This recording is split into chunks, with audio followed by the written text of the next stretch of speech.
Hello and welcome to West Country Wanderings. Hope you can join me today on part 19 of the Cotswold Way. Last time I left you at Lilliput Farm. Just above it we did a piece to camera about that ash tree. Lilliput Farm is just in the nook of the valley over there. I've parked my car about a mile and a half over that way. I've walked back to here to rejoin where I started last time. We're going to make our way, continue it south. We're going to uncover the history of the Battle of Lansdowne, enjoy views across the Scarp and descend gradually towards the edge of Bath, stopping at the suburb or village of Weston, and I'll take you around there. So why not join me on this journey again, the penultimate one here on the Cotswold Way.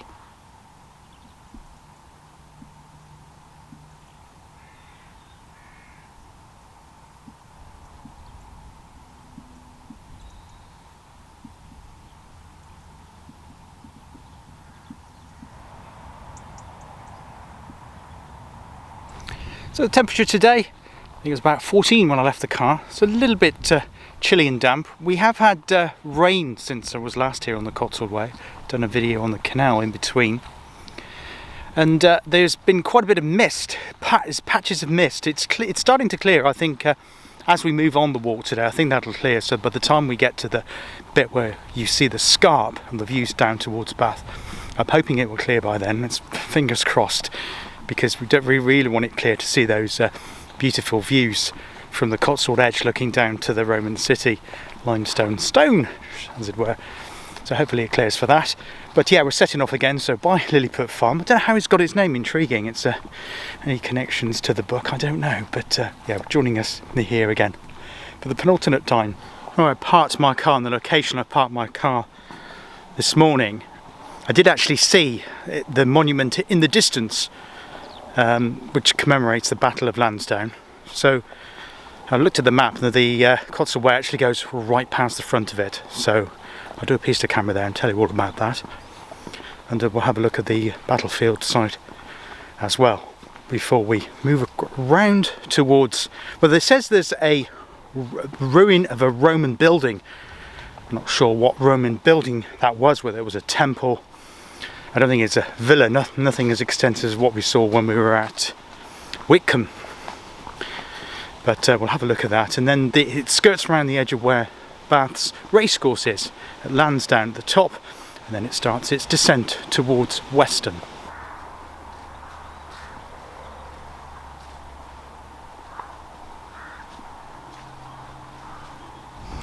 Wow, just look at that, that's glorious views here. This isn't the edge of the Cotswold escarpment here. That's where we're starting to rise up towards Lansdowne.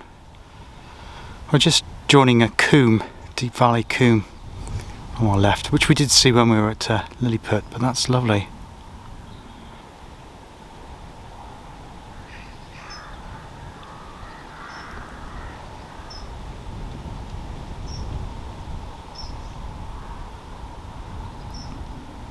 Now, if you're doing the Cotswold Way at this point, don't head straight on.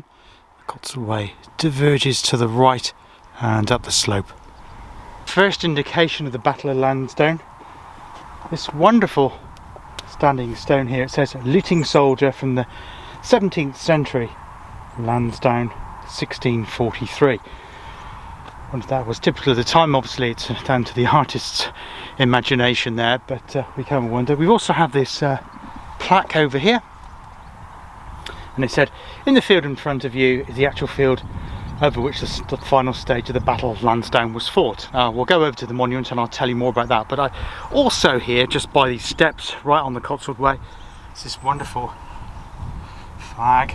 I have a terrific stone wall here, which goes all the way round the field, the battlefield site itself, obviously commemorating the site, and it's good to see that it's in good order. In fact, where I parked my car this morning, I was cursing because it's a very muddy spot. It was great big potholes and full of mud.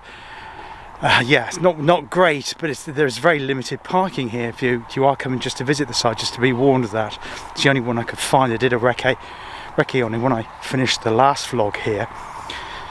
There was three volunteers actually rebuilding a stone wall around this small car park. So it's good to see that they're being well kept, and obviously it is a very skilled trade or craft to have to make sure these remain in good condition. Here in the Cotswold, just changing the light levels, we're just going through the edge of a woodland. I thought it was very attractive. I'll drop some couple of shots I've just taken which probably highlight it better, because the lighting levels aren't great in here, so it's not the best for video, but I thought I'd give you a flavour of walking through this wonderful wooded glade here. You can certainly feel the breeze coming up off the escarpment on the other side where I started the walk today. Well, not started the walk from the car, but started the walk proper. I did the piece to camera. It was very calm and felt damp and humid here. There's a fresher breeze, but although I can feel the temperature rising as the mist is lifting.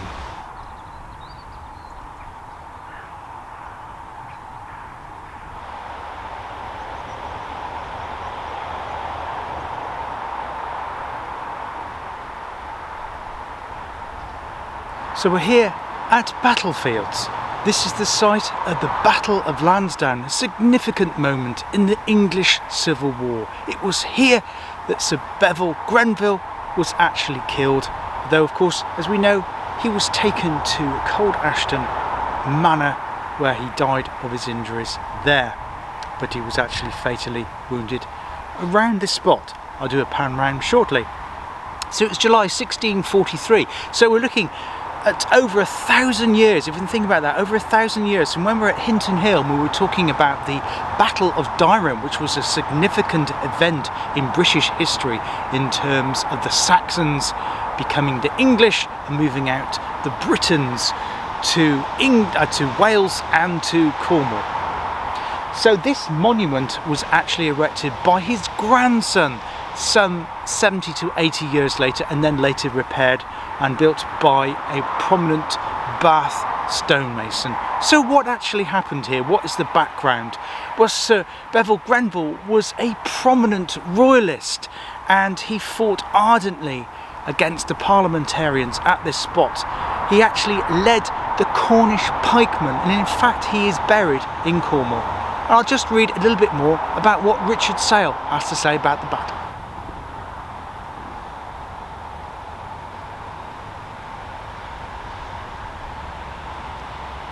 Richard says the battle was fought because Sir William Waller, the parliamentarian on the opposing side, who was also governor of Bath, was attempting to forestall an attack upon the Roman city of Bath by the combined royalist armies of Sir Ralph Hopton, Prince Maurice and the Marquis of Hertford, which had joined each other at Chewton Mendip on the other side of Bath Mendip Hills. Being a good general, Waller took up position on the northern tip of Lansdowne, dominating the steep slope and building earthworks behind when he mounted cannons. He then fought the royalist armies at the base of the hill, perhaps hoping to use the cannon on the spur to file into the royalists after a mock retreat, or perhaps having made a miscalculation.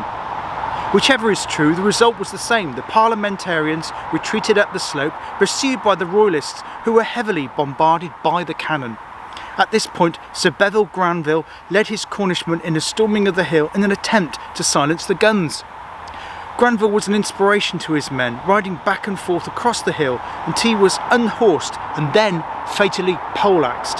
The blow fell at his moment of triumph, his men winning through and forcing Waller's men to retreat to the shelter of stone walls some 400 yards away, just over there. The royalists, tired and battle-weary and no doubt demoralised by the loss of Grenville, did not press home the attack but settled down to wait out the night. Through the night the royalists watched the lights flicker in Waller's camp, and in the morning they stormed the wall. At the wall they discovered that Waller had quietly withdrawn his troops to Bath during the night, leaving slow burning cords behind to give the illusion of an encampment. The royalist troops were, understandably, overjoyed. But the joy was short-lived, 9 barrels of captured gunpowder exploding at the wall, with many men being killed and many more injured, including Hopton, who was nearly blinded. A fortnight later, the royalists finally took Bath, and fittingly, it was the Cornishmen who first entered the city. The monument is all that survived as a memorial to this bloody day. It was erected by Grenville's son, Lord Lansdowne, and is a huge construction.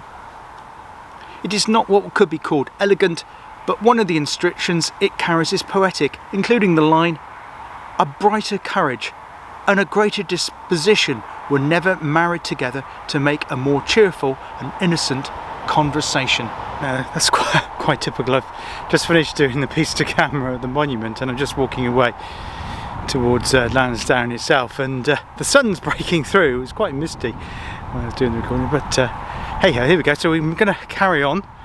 We'll get a little bit noisy with the road, so I probably won't do too much filming here until we just get to the quieter bit on the edge of the scarp. Now on a private service road for the Avon Fire Brigade. I know Avon, I'm not quite sure why it's called Avon because Avon doesn't exist anymore, but anyway, it's the Avon Fire Brigade. And added to which, I've just seen a sign for South Gloucestershire on the road.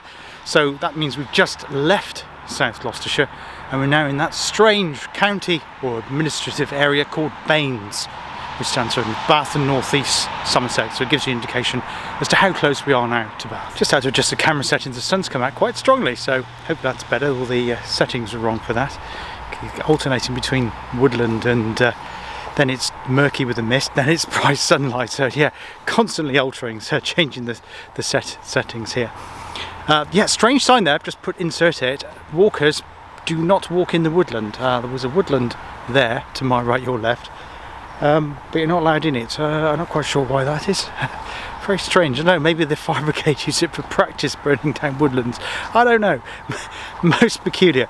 I'm not sure if there's any former pits or gravel pits or mining or anything like that in there. I'll have a do research on that and find out and drop it in the usual way down below. I've just come off this service road from the Avon Fire HQ and I've just been knocked away by the view. So we were in a wood, a service road, and another little copse, and here we've come on to open, almost like moorland, is the way I can describe it.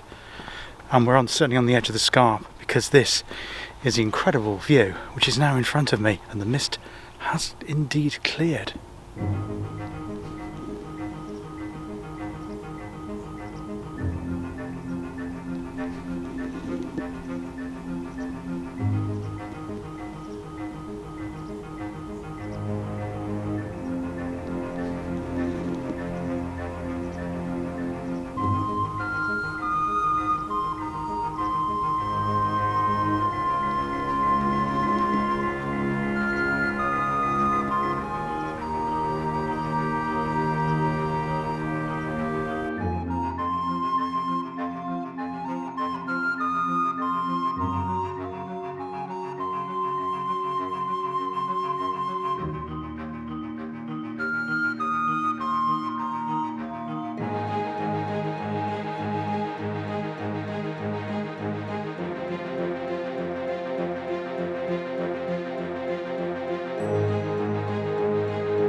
So yeah, so that's not the city of Bath. We still have that pleasure to await us. That's the city of Bristol there. I can even just make out with the naked eye Brunel's famous Clifton suspension bridge, which I certainly hope to visit here on my channel over the next few weeks, maybe before Christmas, maybe into the new year, but I hope to take a cliff down to explore the Clifton part of Bristol, because it's a very interesting, fascinating place. But anyway, we're not going to Bristol today, we're going to Bath, or the outskirts of it anyway. So our journey continues. I have a trig point at the moment, obviously because of the prominence of the hill here. It's one of our old favourites. It's where the old light goes. In fact, that's in excellent condition. I just wonder if it's been repainted at some point. It looks amazing condition. And we've got views stretching over there. Old Cotswold Way sign. And it continues along the edge of this field. And we'll meet at the edge of the scarp again shortly.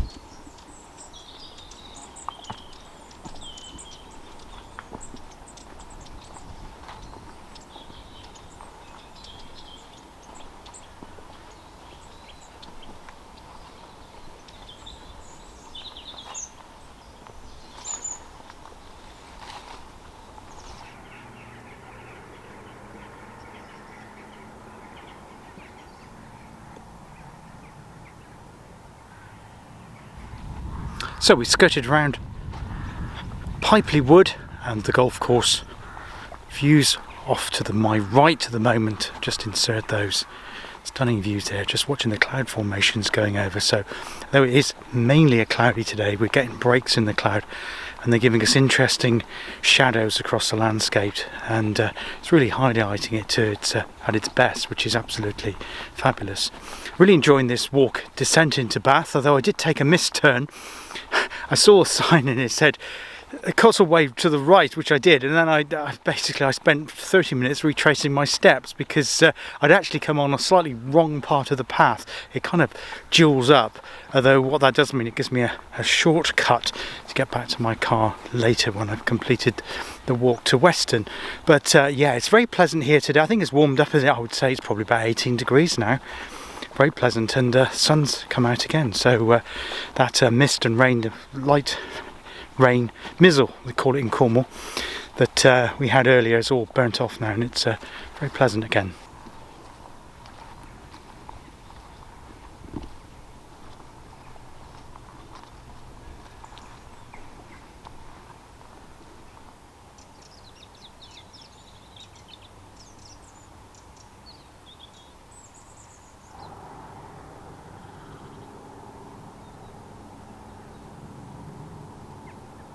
Met 20 walkers there.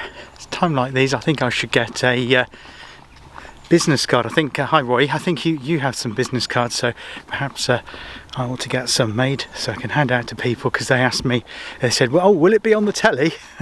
I said, oh yeah, it'll be on YouTube, West Country Wandering. So yeah, it was quite interesting. They were a group of walkers from Bath. They just walk around the local footpaths, and they're just doing a short section of the Cotswold Way today. I do feel a little bit uncomfortable with 20 people, because my anxiety starts to rise when I come close to people, and I don't mean COVID, but I struggle with it. But it was nice for them to ask what I was filming. I think it's when people tend to see my dead cat on top of the camera, they think, oh, it must be something to do with the TV, because that's what TV presenters tend to have. But no, I'm not not TV. It's just for you people, you wonderful people that you subscribe, and the people that view my channel here on West Country Wanderings. Now, the other day my daughter asked me, said, where is Kelston in Bath? And I said, oh, never heard of it. And the reason she asked was that one of the top channels on YouTube, a gentleman called Tom Scott. If you've never come across Tom Scott, I can highly recommend his channel. He's actually just set up a new channel called Tom Scott Plus. He's just gone potholing. Anyway, I digress. The reason I mention that is because I think it was probably 3 or 4 years ago, the local council, Baines, they closed a major road around Bath, and an entrepreneurial farmer decided to open up his land, build a temporary road at his expense, and charge the motorists £1 to go across it. It was actually quite a long toll road. I think it was about 2 miles, and it actually saved the motorist some 14 miles. So the driver was actually quids in. The farmer, though I don't think he made a fortune from it, because I think it cost him more than £250,000 to make the road, temporary road. I think it was like a light gravel road across his land. But that video tells you all about it. It was indeed at Kelston. Now I've just looked at the OS map and I've just seen that shortly we'll be coming up to Kelston Hill, and Kelston is just below the hill, that part of Bath. So that's the reason I mentioned that. And we have another hill after that, final hill called, I think it's called Scion Hill. I'll drop in the map and the subtitle when we get to it.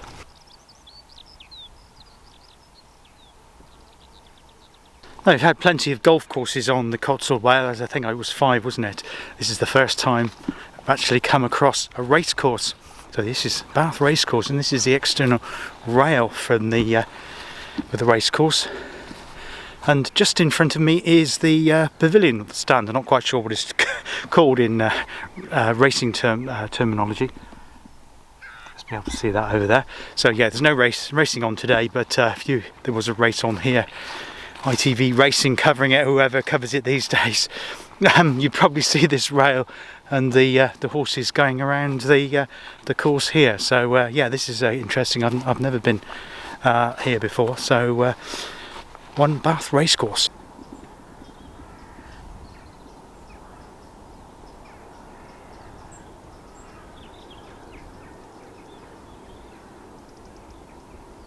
So that viewpoint there is our first view of the city of Bath. I'll insert some more photos I've taken now. I'll capture some more on the way back up to my car with my telephoto lens and insert them at this point. But yeah, that's wonderful. So we've been edging closer to Bath for some time now. And that's the first time we've been able to see the glorious city in its full extent. So Bath edges ever closer. There it is behind me. And we're making our close. I think we're about 3.5 miles to Bath. We're about 2 miles, or maybe a little bit less, to the village of Weston, where we'll finish the vlog today.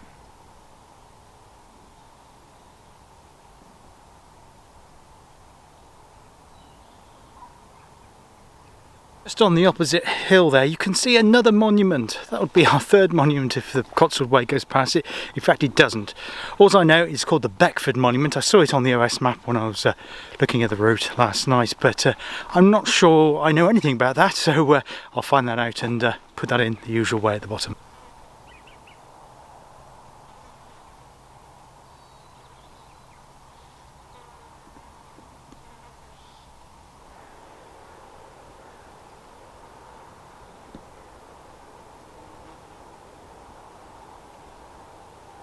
The limestone of the buildings in Bath is starting to become evident now. Obviously we're only on the edges of the city here, and some of the buildings here are newer, but I think most of those housing developments have still kept the limestone tradition.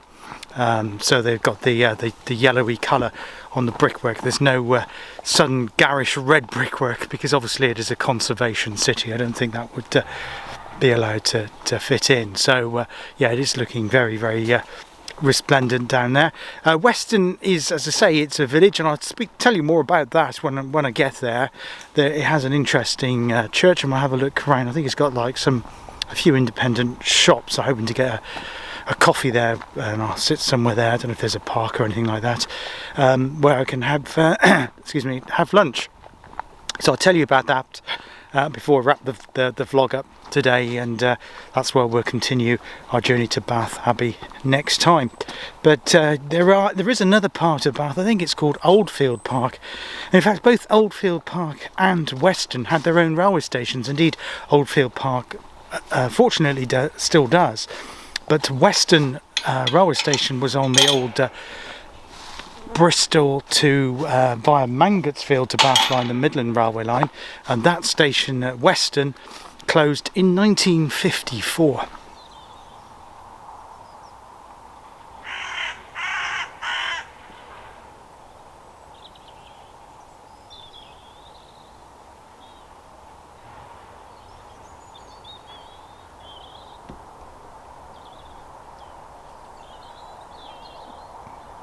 That row of hedges denotes the line of the Cotswold Way here, and as it begins its final descent into the city.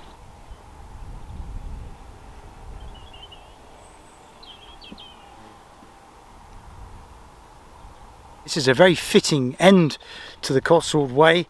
I know it's not completely over yet on the journey here on the vlogs, but this is just stunning landscape. It's very soft. It's obviously not as harsh as some of the scarps we've seen. Obviously we're not getting the tremendous far distant views that we had earlier on in the walk from the top of Lansdowne, but it's very, very pleasant and rewarding landscape to walk through as we approach the urban Roman city.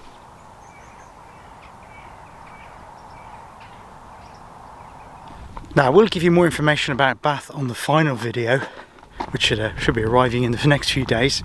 But just to tell you briefly that Bath lies in, well, it's like a bowl shape. It's in the River Avon Valley. That's not the Avon that goes to Stratford and joins at Tewkesbury. That's the River Avon that goes through the Avon Gorge underneath Brunel Suspension Bridge in Bristol and arrives at the Severn Estuary at Avonmouth. Completely different river. I know there's lots of Avons. I think Avon, does it mean, well, I think it's Afon in Welsh, and it's Saxon for river as well. So yeah, so it's the river, but that's why there's so many Avons across England. Yeah, so it's beautifully in a bowl shape. I'll just do a pan around so you get the impression of that, and it's all situated in the valley floor, the city itself. But obviously we'll be looking at lots of different parts of Bath in more detail on the final vlog here on the Cotswold Way.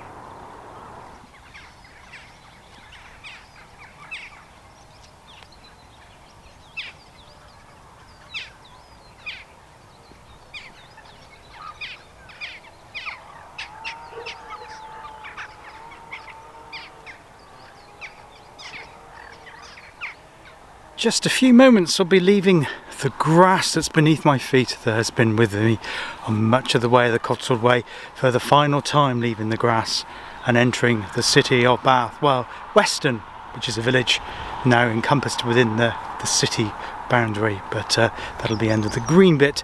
Our journey hasn't finished yet, but that's the end of the greenery for the time being. So we've now arrived at the village of Weston, marking the end this section of the Cotswold Way. We're only about 1.5 miles now from Bath Abbey, where this series will return in a few days' time. Just tell you a little bit about the churchyard. We're in the churchyard at the moment, this wonderful church here. I'm not sure if it's open, so I'll go and have a look and take some photographs. If it is, they'll be dropping in round about now. While I do that, I'll just read to you a little bit about Weston from Richard Sale's book. He says that it's now decisively linked to Bath, which it is. It's pretty much in the city, although obviously at one time it was a completely separate village away from the city. It's claimed to fame as the birthplace of Saint Alphege, whose day was one of the chief dates of the Saxon calendar. He was a churchman of considerable reputation in the late 10th century, having first been a monk at the Benedictine monastery of Deerhurst, which we'll look at in a future video. Then later in 994, Bishop of Winchester, and 1006, that's 100206, not 1066, he was Archbishop of Canterbury. When the Danes took Canterbury, they took Alphege, holding him prisoner, possibly as a hostage or for ransom. Eventually his usefulness ran out and he was taken to Greenwich, where he was stoned to death. The church stands overlooking what was the old village and is reached by steps from the high street, which is where I've just climbed up, just had a coffee. It's a very pleasant little high street. I'm just going to walk through some of the other streets, just put that in to give you a flavour of what this village at Weston looks like. And it stands on the site that was originally Norman and possibly Saxon. It's a pleasant church with good carvings in stone and wood, whose chief interest lies in its memorial tablets, of which there are many, some with long inscriptions. The patient seeker will find one to Dr. William Oliver. Now, he was famous for the Bath biscuit, sometimes known as the Oliver biscuit. If you go into a coffee shop in Bath, you'll often find these for sale, or bakeries and the like. He died in Bath in 1765.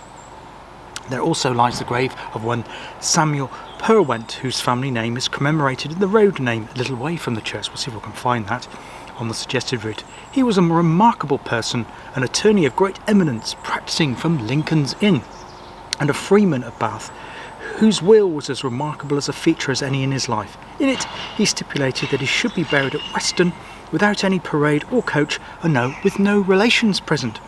His body was to be carried by 6 poor men of Weston, and the congregation was to consist of 6 poor men and 6 poor women, also of the village here.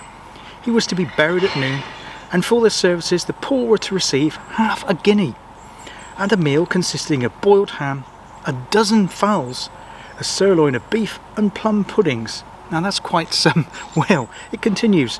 5 guineas were set aside for the food, and they were directed to be merry and cheerful. For I conceive it a mere farce to be put on the grimace of weeping, crying, snivelling, and the like, which can answer no good end, either to the living or the dead, and which I reprobate in the highest terms. To ensure the merry cheerfulness, Purwent added codicil requesting that, after he was buried, a local public house should be applied with another sirloin of beef, potatoes, a fillet of veal, and plenty of good ale. He hoped that there would be refreshments themselves with decency and propriety. Richard adds a note saying, from the church, go via Church Road to Purwent Drive, hence the name, going right into it and following it to a small cul-de-sac, and that's when we'll continue our journey next time here along the Cotswold Way. Well, I hope you enjoyed our tour this time, number 19 along the Cotswold Way, the penultimate one. In a few days' time I'll put up number 20, which will be a journey from here in Weston in Bath, down towards Bath Abbey, where the Cotswold Way will end. It won't be the end of walking trails here on West Country Wanderings, although we're coming to the end of the season for this one. I'll be restarting a new walk in the new year when we get into the early spring. Watch this space for more information on that. There'll also be more content and videos uploaded on various topics, including canals, railways, and lots of countryside around Cotswolds and Devon and Cornwall, and some other places in between as well. Hope you enjoyed watching today. Till next time, take care of yourselves, look after yourselves, all the best, and hope to see you all again soon. Cheers, bye bye for now.